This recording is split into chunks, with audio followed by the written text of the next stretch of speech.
Hello, it's Randi Rhodes. Here's a clip from our show, and go to randyrhodes.com for the whole thing and a podcast. Buy a stinking podcast.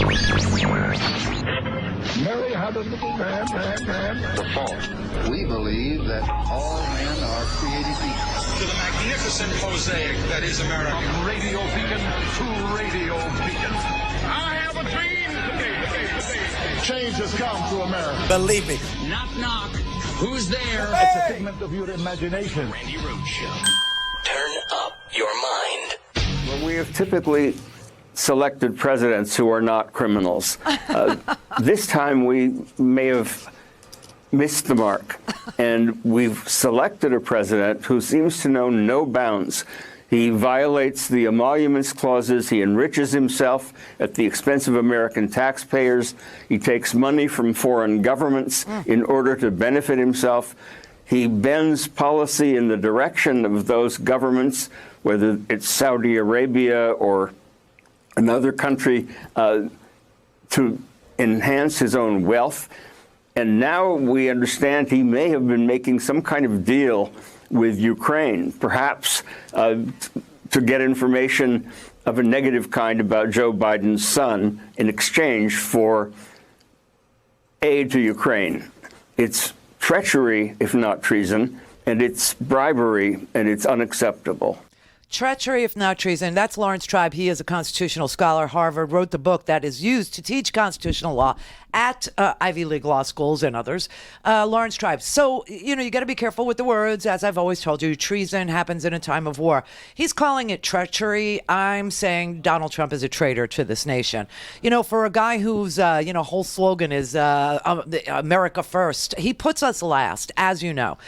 He puts himself first, always and above all else, including the law of this country. So here's where we are right this second. Nancy Pelosi is going to make an announcement in just about an hour and a half, a little more, 5 o'clock Eastern time. It's 3:22 Eastern right now.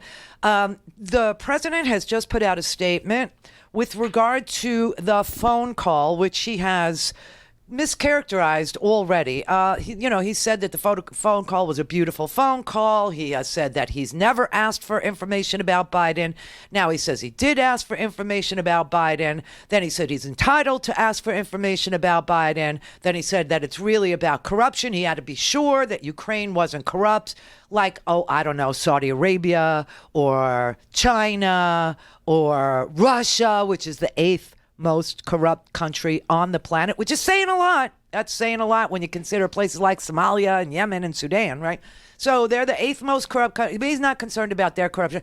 Here's Ukraine trying to clean up their government and having done this for 5 years.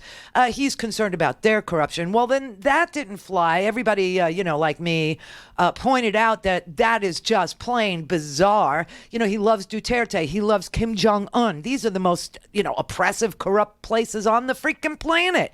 But he's concerned about Zelensky's Ukraine, and he's holding up $250 million, which actually turned out to be almost $400 million, $370 million. It's like, here's another $140 million for you. Now I want the dirt. And now he's saying, oh no. You know what it's really about now? It's about Europe doesn't contribute to Ukraine, which is a lie. It's completely false.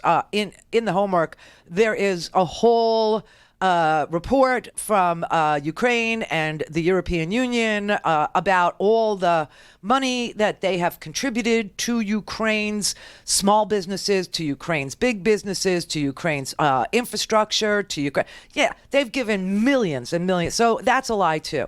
But he keeps on changing, just like they always do. They keep on changing the reason.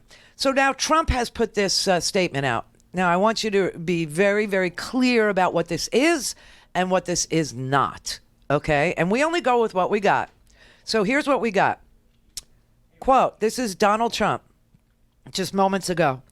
I am currently at the United Nations representing our country. Yeah, he's at the United Nations representing nationalism. Why go to a United Nations if your whole thing is nationalism and you don't need any of the work? It's just so stupid. But anyway, he says, I am currently at the United Nations representing our country, but have authorized the release tomorrow of the complete, fully declassified and unredacted transcript of my phone conversation with President Zelensky of Ukraine.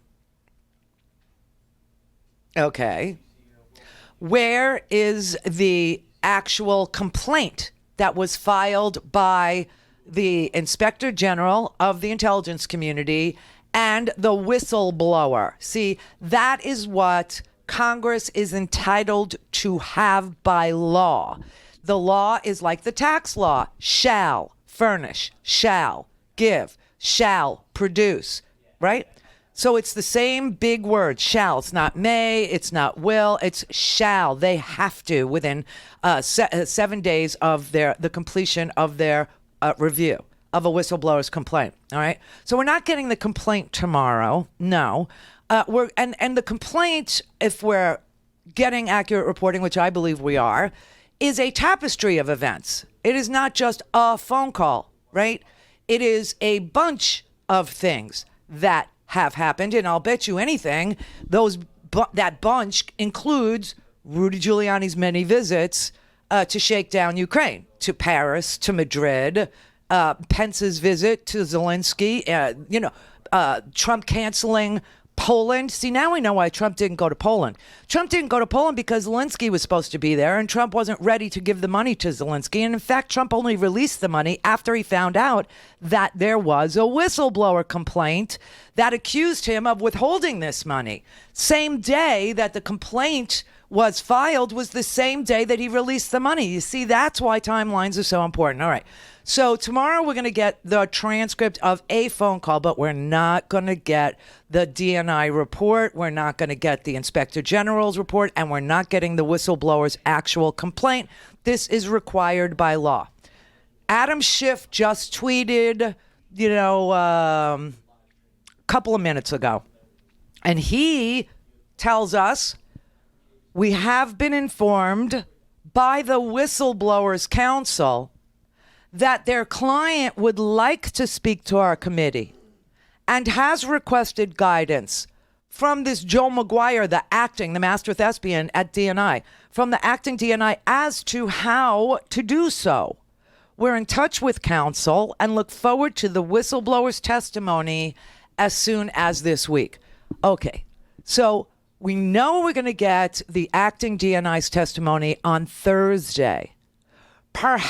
I think the acting DNI is going to be held in inherent contempt if he refuses to answer the questions that Congress asks him. And they are going to ask about the contents of the complaint.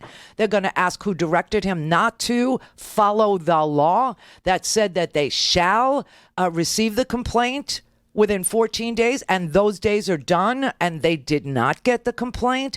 They're going to ask all kinds of questions. And when the DNI doesn't answer, or if the DNI falsely answers, or if the DNI resists answering, or says he's got some privilege that he doesn't have under this law, I expect fully that there will be a resolution voted.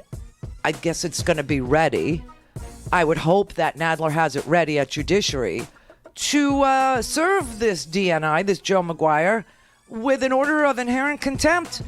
Call the sergeant at arms and either begin fining him daily, an astronomical amount of money, or jail him. Problem is we don't have an official jail. I suggest Trump Hotel at the old Postal Building, because if Trump can make a nickel off of it, he'll be all for it. Just saying. So, and then also this week, and today's only Tuesday, so we have Wednesday, Thursday, Friday, the whistleblower wants to testify. Go to RandiRhodes.com for the whole thing and a podcast. Buy a stinking podcast.